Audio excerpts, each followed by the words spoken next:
Hello, this is the luckiest maths teacher in the world. Thank you so much for tuning into this video in which we will look at using the quadratic formula.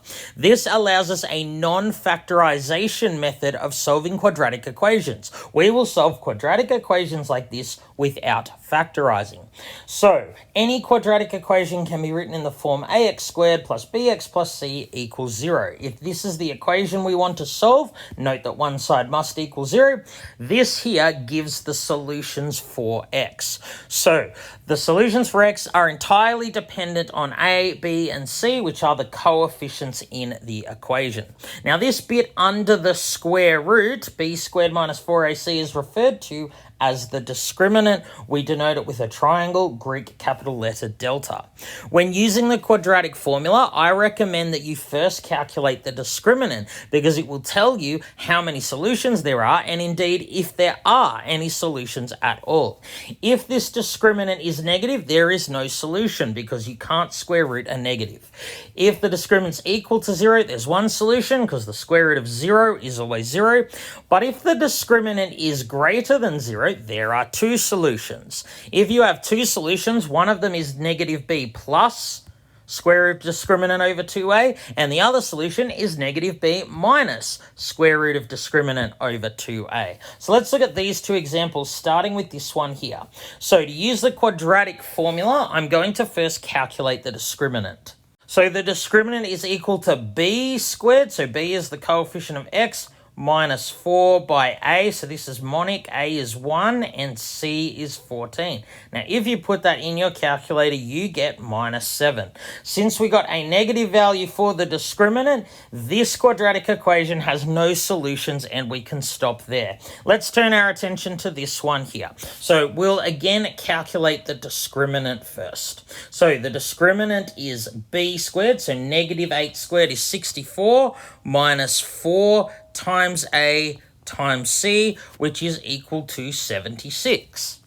So because the discriminant is a positive number, there will be two solutions. So the first solution will be negative b, so negative b is 8 plus the square root of the discriminant over 2 times a, which is 2 times 3 is 6. And the other solution will be 8 minus the square root of 76 over 6. So these are the solutions you give if you're asked to give the exact solutions, or you can round them. So the two solutions rounded are about 2.79 and negative 0.12.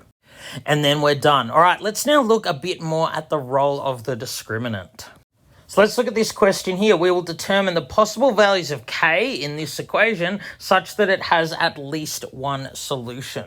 So if it has one solution, the discriminant is equal to 0. If it has two solutions, the discriminant's more than 0. So what we want here, so that this equation has at least one solution, we want the discriminant to be greater than or equal to 0. So in this case, b is k. K is the coefficient of x. So the discriminant is b squared minus 4 times a times c.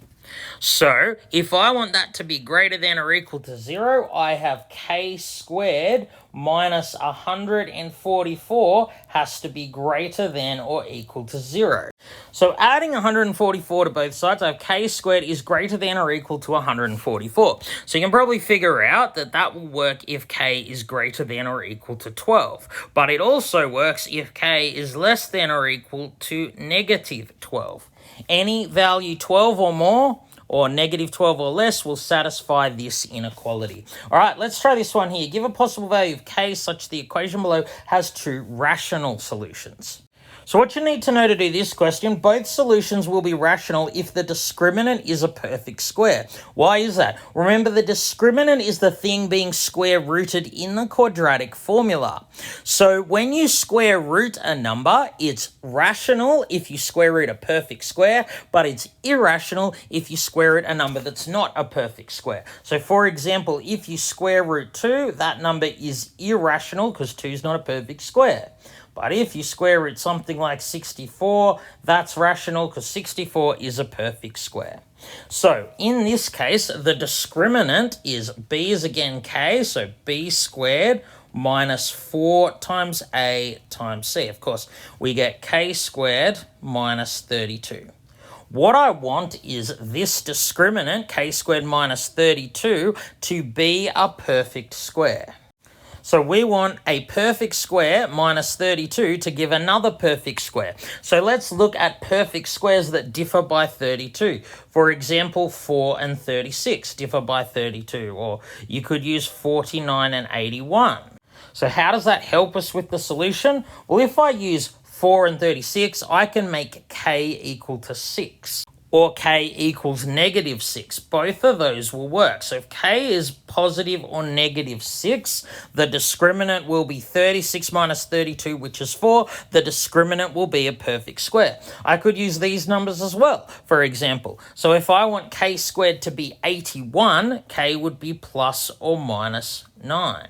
So if K squared is 81, the discriminant is 81 minus 32, which is 49. 49 is a perfect square. So if K equals positive or negative 9, then the discriminant's a perfect square, and this will have two rational solutions. All right, thank you so much for tuning into this video. This has been the luckiest maths teacher in the world. Have a great day.